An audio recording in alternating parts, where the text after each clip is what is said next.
Conventional wisdom suggests that strength diminishes through vulnerability.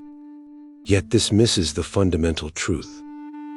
Authority crumbles not from fragility, but from surrendering to sentiment. A single explosion of temperament, one instance of ego satisfaction, one thoughtless emotional display, and everything an individual has constructed can disintegrate into nothingness. In that critical moment, rational thought vanishes and raw feeling dominates. The individual who operates from pure sentiment becomes susceptible to external influence and manipulation by those who understand this psychological vulnerability.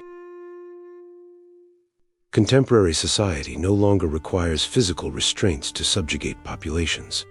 The modern apparatus of control simply needs to trigger your fury, stimulate your envy, or make you invest excessive emotional energy into circumstances beyond your influence. This represents the architecture of contemporary dominance. Rather than employing overt force, the system operates through sophisticated psychological manipulation. Genuine intellectual fortitude doesn't manifest through aggressive vocalization or courageous displays of passion. Instead, it emerges from the capacity to maintain internal equilibrium while witnessing universal chaos, consuming everyone surrounding you. The Renaissance political philosopher observed this phenomenon long before digital algorithms existed to exploit human psychology. He witnessed monarchs surrendering entire kingdoms over perceived slights to their dignity. He observed leaders collapsing not through military conquest, but through emotional deterioration. He recognized something that most individuals still fail to comprehend even today. Whoever commandeers your emotional responses effectively commandeers your entire existence. Examine your immediate environment carefully. Every media headline functions as psychological bait. Every social media publication serves as deliberate provocation. Every controversy represents a carefully constructed trap, designed specifically to capture your reaction. When you accept this bait, when you respond through anger, terror, or manufactured indignation, you're not demonstrating personal authority. You're performing a rehearsed script of compliance. This represents the invisible mechanism of modern subjugation. Not through obvious censorship or physical violence, but through emotional manipulation. The critical question has evolved beyond identifying who possesses institutional power. The essential question becomes identifying who controls your internal emotional landscape. Once you achieve mastery over this domain, no external force, no governing system, no insult or provocation can ever dominate your sovereignty again. This exploration will systematically dismantle how the philosopher comprehended emotional regulation. His methods enabled him to intellectually outmaneuver adversaries, command unwavering loyalty, and remain psychologically untouchable amid absolute chaos. You will discover how sentiment transforms into a weapon, how to identify when it's being deployed against your interests, and how to construct the type of composure that makes others fear your silence more profoundly than they would ever fear your rage. Upon completing this examination, you won't merely perceive emotion through a different lens. You will wield it as a strategic instrument of personal power. Somewhere throughout societal evolution, genuine weakness began masquerading as authentic self-expression. Men started confusing emotional transparency with emotional exposure, as though revealing every internal feeling demonstrated profound depth, as though experiencing pain somehow made them philosophically significant. Modern culture rewarded this transformation. Express your subjective truth, they proclaimed. Display vulnerability, they insisted. However, here exists the concealed directive behind this contemporary ideology. Become easily interpretable. Become easily controllable by external forces. Sentiment has evolved into a quasi-religious doctrine, and men worship at its altar without recognizing the implications. navigate through your digital information streams. Every headline, every narrative, every influential personality preaches an identical sermon. Experience more intense feelings, feel manufactured outrage, feel compelled empathy, feel manufactured sadness, feel artificial connection. The system doesn't want critical thinking from you. It demands pure reaction. A thinking individual represents danger to existing power structures. But an emotional individual becomes profitable. He becomes predictable. He becomes programmable through basic psychological triggers. The modern world has absorbed something that Renaissance princes already understood intuitively. Emotion represents the simplest pathway to mass population control. You don't require military forces to dominate an individual. You simply need access to his outrage response. You don't need physical imprisonment. You simply need to activate his guilt mechanisms. If you can make him proud of his emotional volatility, make him believe that his feelings define his identity, then he will never question the psychological leash restraining his autonomy. The philosopher recognized this centuries before contemporary psychology when he wrote about the dominance of perception over reality. He stated that individuals are influenced more profoundly by appearances than by objective truth. In simpler terms, they don't require factual information. They require emotional stimulation. You don't have to convince them through logical argumentation, only through emotional manipulation. Whoever shapes what they feel controls what they believe as fundamental truth. Therefore, observe closely the mechanisms operating around you constantly. You're not receiving genuine information. You're undergoing emotional conditioning. Every breaking news story functions as psychological bait. Every manufactured controversy serves as a hook. Every algorithm understands precisely which outrage to feed into your consciousness next. Because the system wasn't designed to educate your understanding. It was architected to own your attention completely. The price demanded for that attention is your focus, your composure, your personal power. Most men exist as pawns within this emotional economy. They mistake volatility for depth, confuse sensitivity for strength. But the reality is they've traded personal sovereignty for social sympathy. You were told that emotion makes you human, but the actual truth is it makes you predictable. In a world constructed on manipulation, predictability represents the first step toward complete defeat. Power doesn't originate from expressing every emotion you experience. It originates from understanding every emotion that attempts to control you, and consciously choosing silence instead. If you want to elevate yourself above the noise, begin here. Stop reacting automatically. Stop performing for audiences. Stop mistaking feeling for thinking. The world worships emotion because emotion men become slaves to it. You will not be among them. Your most formidable adversary resides beneath your own flesh. It's not the individual who ridicules you. It's not the external world that opposes your progress. It's the primitive wiring embedded within your neural architecture. The system that reacts instantaneously before conscious thought can intervene. Every emotional response you experience, terror, fury, shame, desire, was engineered for a drastically different environment. An environment populated by predators, frigid darkness, and immediate survival threats. In that ancient context, rapid reaction sustained life. However, in contemporary circumstances, rapid reaction makes you vulnerable to exploitation. Your biological programming cannot comprehend modern psychological warfare. It only understands immediate survival imperatives. Consequently, when you perceive threat even through mere words, rejection experiences, or failure encounters, your physiological system floods with identical chemical compounds once utilized to escape apex predators: cortisol, adrenaline, the complete fight or flight biochemical cascade. Your jaw clenches involuntarily. Your pulse accelerates dramatically. Your visual perception narrows significantly, and while your body prepares for physical confrontation, your judgment capacity vanishes completely. This represents precisely what manipulators depend upon. They don't need to physically overpower you. They simply need to trigger your emotional state.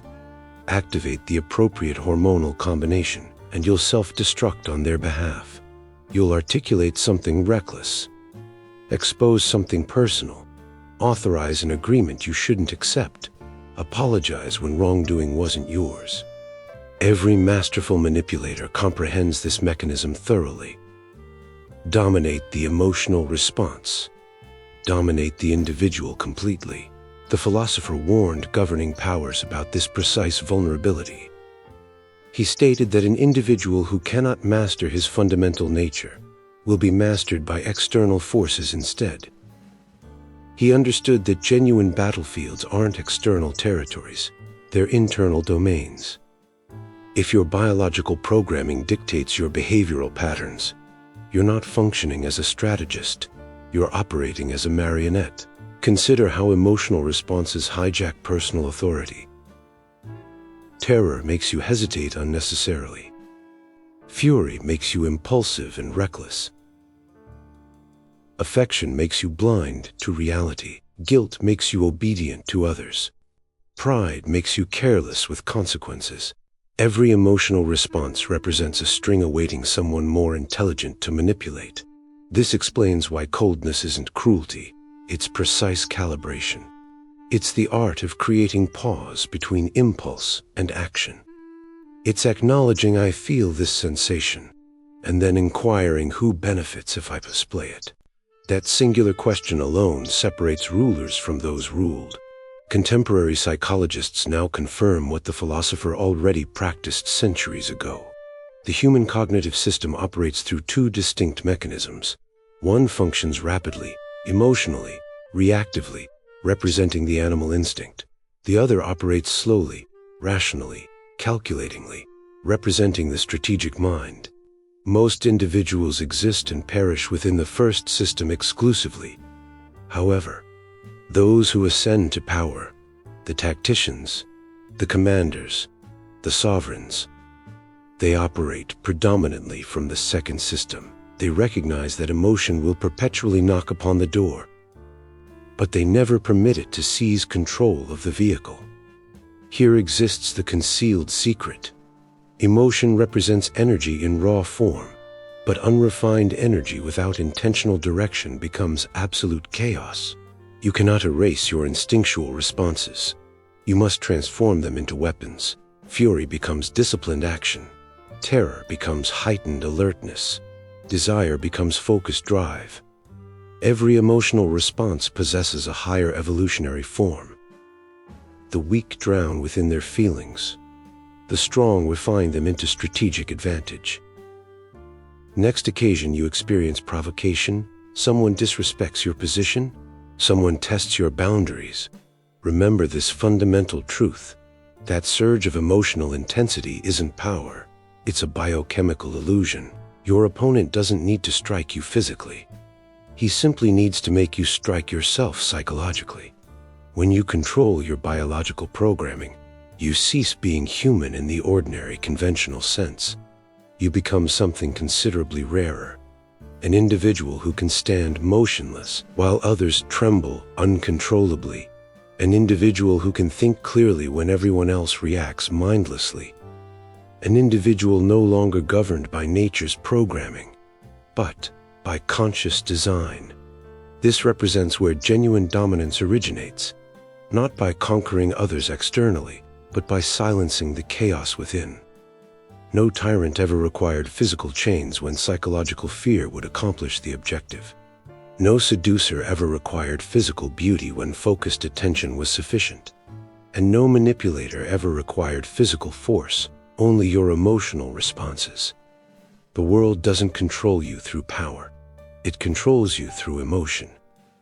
Every great manipulator, from ancient court advisors to modern media strategists, understands one fundamental principle. Populations don't mobilize because of logical reasoning. They mobilize because of feeling. Once you trigger the appropriate emotion, you can guide any individual to any decision and make them believe it originated from their own volition.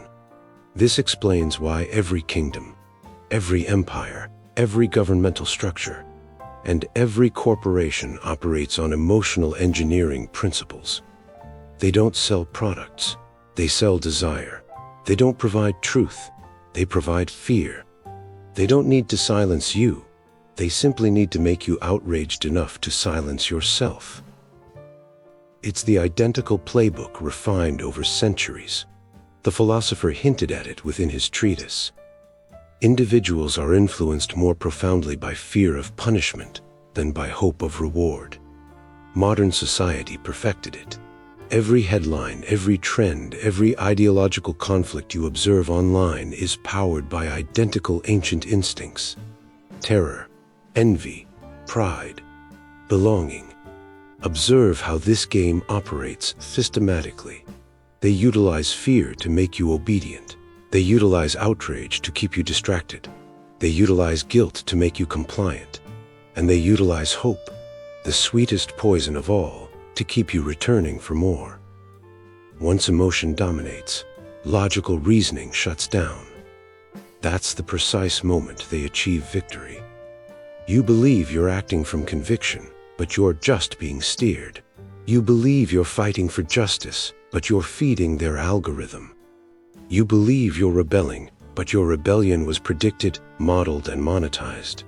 This explains why the calm individual terrifies manipulators. He doesn't provide them an entry point. They throw fear. He doesn't flinch. They offer temptation. He doesn't reach. They insult. He doesn't react. And suddenly the game breaks. Silence is not passive in this world. It's resistance. Because silence kills the manipulator's power source, your reaction. Look closely at politics, relationships, media, even friendships. The patterns are identical. Every manipulator studies the same target, your emotional trigger map. What makes you feel small? What makes you feel seen? What makes you angry enough to forget reason? Once they discover it, they don't need to argue with you anymore. They simply need to press the right button. This explains why detachment isn't apathy. It's armor. It doesn't mean you stop caring. It means you stop bleeding every time someone pokes your ego. The manipulator's greatest fear isn't exposure. It's indifference. Because when you no longer respond, you're no longer controlled. When you stop reacting, they lose access to your mind. You can't out-talk a manipulator. You can't out-feel them. They live in that battlefield. But you can outweight them, outwatch them, out-silence them. Emotion is their language. Composure is your weapon. When you learn to speak less, pause longer, and act only with intention, the manipulators fade because their power depends on your participation. They will call you cold. They will call you distant. They will say you've changed. And they'll be right. Because the moment you stop reacting to their world, you begin constructing your own. Detachment isn't born naturally. It's built deliberately. It's not a switch you flip. It's a muscle you forge through repetition, restraint, and silence. Most men attempt to be calm only when the storm hits. That's why they fail. The time to train detachment isn't in chaos. It's in peace. You practice when nobody's testing you so that when they do, you don't flinch. Here's the truth most individuals don't want to confront. You can't destroy emotion. You can only reprogram your response to it. Emotion itself is neutral. It's information. It's a signal from the body indicating something matters. The mistake is believing that because something matters, you must react. Detachment breaks that link. It creates the space between stimulus and response. And in that space, an individual becomes dangerous. The philosopher would call this the art of governance, because every individual is his own kingdom, and the first rebellion to crush is inside yourself. Detachment is not coldness. It is the choice to act from reason instead of impulse. A man trains it by watching his own emotions, dissecting them, and asking what fear, anger, or pride are really protecting. Each time he questions a feeling instead of obeying it, the emotion shifts from body to mind and its control weakens. Restraint then turns unspoken emotion into stored energy, and that stored energy becomes power. Calm men are dangerous because they refuse to mirror chaos. While others react, they read. While others defend, they observe. Silence becomes a mirror that exposes everyone else. This composure is psychological warfare. When you cannot be easily provoked, you cannot be easily controlled. Emotion, then, is not the enemy but raw information. Fear shows where you are unprepared. Jealousy shows what you secretly desire. Anger shows where you surrendered control. History remembers the stoic, not the impulsive. In a world that monetizes outrage and worships reaction, staying steady becomes a power strategy, not an aesthetic. Train calm like a muscle. Speak less. Observe more. Sit with discomfort, and let silence be your first response. That is how you become untouchable.